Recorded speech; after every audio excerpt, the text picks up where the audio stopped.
Roger Waters sat down for an interview in 2023 and said something that nobody who had followed Pink Floyd's history could have prepared for.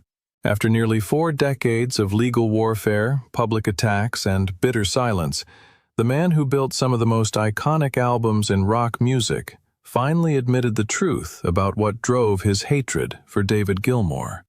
What came out wasn't another carefully constructed argument about artistic ownership or a political grievance dressed up as principle. It was something far more unsettling and far more human, the kind of honesty that arrives too late to fix anything, but early enough to reframe everything you thought you understood about one of music's greatest and most painful stories. Pink Floyd built their entire legacy on music that made listeners feel understood in their loneliness. And for a long time, that music emerged from a partnership as combustible as it was extraordinary. Roger Waters, the architect, the lyricist, the man who turned psychological pain into progressive rock opera. David Gilmour, the guitarist whose playing could reduce a sold-out stadium to silence and make 50,000 people feel something they couldn't name. Together, they created some of the most enduring albums in music history, records that changed what rock music could do and say. Apart, they spent 4 decades locked in a feud that cost both men more than either ever publicly admitted. Until now. Waters' confession wasn't a casual remark dropped in passing. It was a direct admission that jealousy and deep insecurity, not creative differences or financial disputes, sat at the rotten core of everything that collapsed between them. His words were exact. "I think I hated David at the time because he was everything I wasn't, charismatic, effortless, and likable. Maybe I was just jealous that his guitar could speak emotions when my words always fell short." For a man of Waters' intellectual pride, for someone who had spent decades positioning himself as the creative genius behind Pink Floyd, those words represent something close to a complete collapse of the identity he'd spent a lifetime constructing and defending. Understanding how a creative partnership that produced some of the greatest progressive rock music ever recorded could curdle into something this corrosive requires going back to the moment the balance shifted. The Dark Side of the Moon arrived as a genuine collaboration between all 4 members, and the album's extraordinary commercial and critical success reflected that collective energy and mutual trust.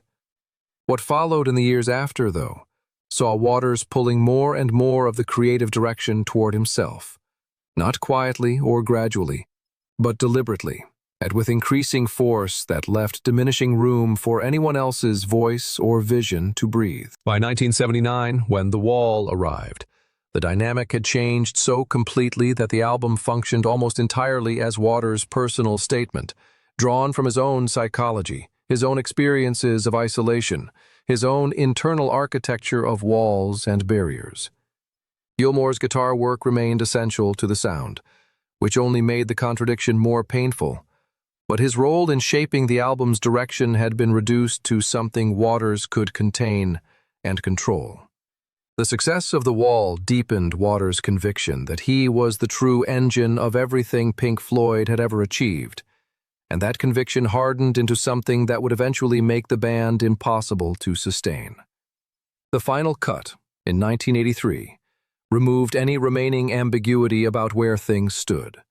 Gilmour put it plainly, telling interviewers years later that he didn't even want to be on it, that it wasn't a Pink Floyd album at all, but Roger's album. Hearing that from one of the band's 2 primary creative forces says everything about how thoroughly the partnership had broken down.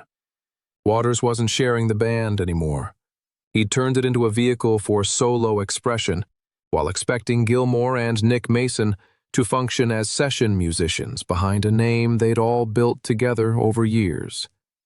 What makes Waters' 2023 confession so genuinely devastating is that he acknowledged the psychological warfare running underneath all of this, the private war that had been driving every public dispute for years without ever being named directly.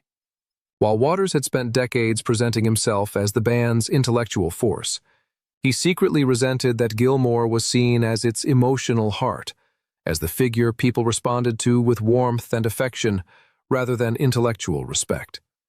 His words cut directly to it. I hated him because somehow people saw him as the heart and I was the brain. But we both needed each other. And maybe that's the tragedy. That word, tragedy, carries enormous weight here. Tragedy implies something that didn't have to end this way, and it implies a specific and preventable waste. Waters left Pink Floyd in 1985, and the separation didn't stay professional for long. His legal attempts to prevent Gilmour and Nick Mason from continuing under the Pink Floyd name revealed that this was never simply about business arrangements or contractual territory. Speaking to Rolling Stone, Waters said they had taken something that wasn't entirely his, but wasn't entirely theirs either, and that as far as he was concerned, Pink Floyd had ended the moment he walked out. None of that framing was accidental.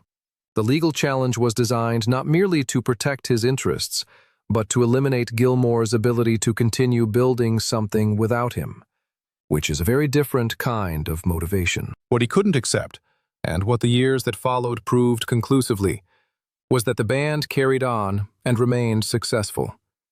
Post-Waters' Pink Floyd found a substantial audience, the albums received serious critical attention, and Gilmour's standing as the enduring face of one of the world's most beloved bands grew more secure with every passing year. For a man already consumed by the feeling that Gilmour was more naturally likable and more effortlessly magnetic, watching that continued success unfold from the outside must have been genuinely unbearable in a way he could never fully articulate at the time. Public attacks grew sharper as the years accumulated, and the distance between the two men showed no sign of closing.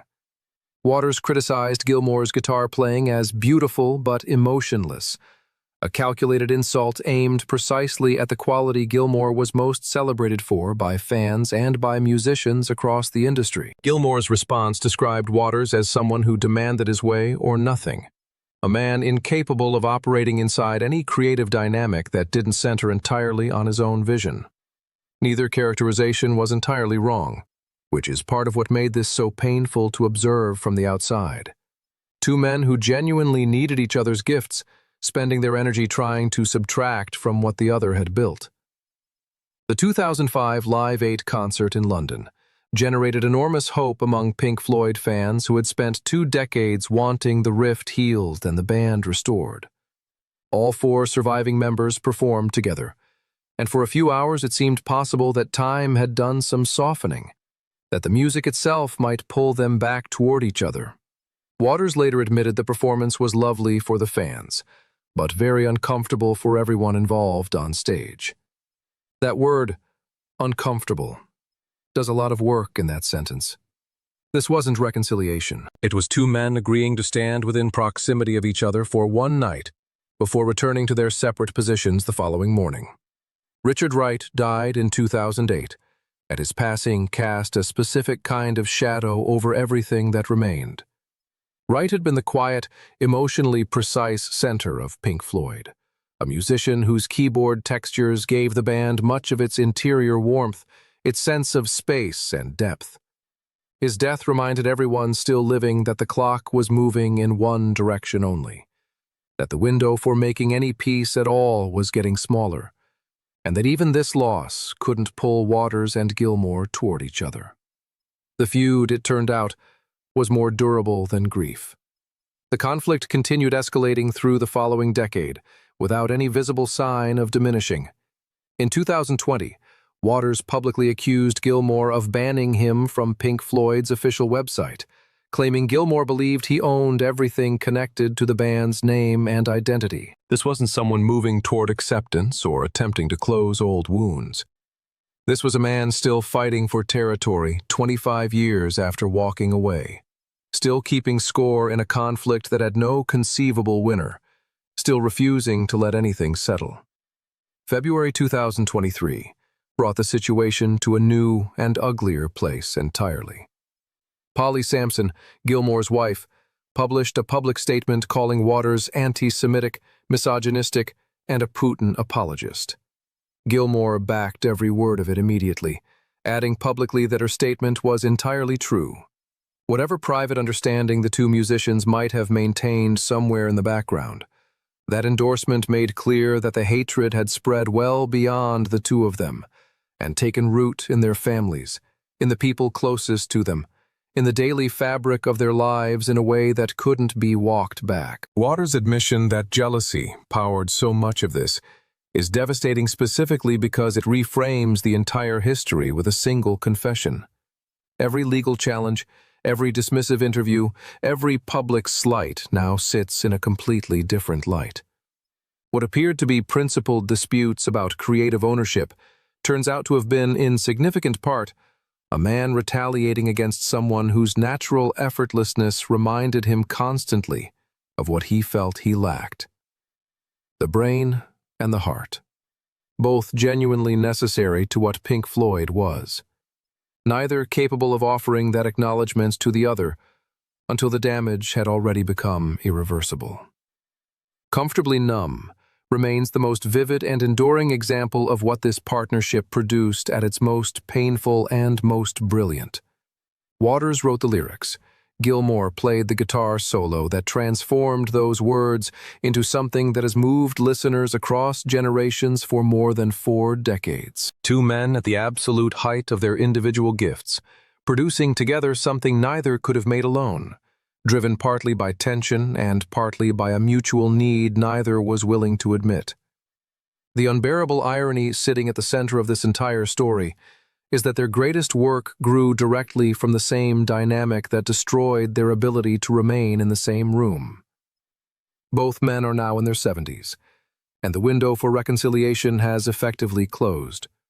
Waters' confession might have opened something real if it had arrived earlier, in 1995, or even at Live 8 in 2005, when there was still time and still goodwill to work with. Arriving in 2023, in the wake of his wife's public attack and Gilmour's full endorsement of it, it functions more as a eulogy than an olive branch. An honest one, which is rarer than it should be, but a eulogy for something already buried and beyond recovery. Pink Floyd gave millions of listeners music that helped them inhabit their own sadness and feel less alone inside it. Records that spoke directly to isolation, alienation, and the walls people build between themselves and others. The two men most responsible for creating that music spent nearly 40 years unable to offer each other the basic human understanding they gave to strangers through every note and every lyric. Waters found the words eventually, the honest words, the ones that cost him something to say. The tragedy is that finding them this late means they explain everything and change absolutely nothing.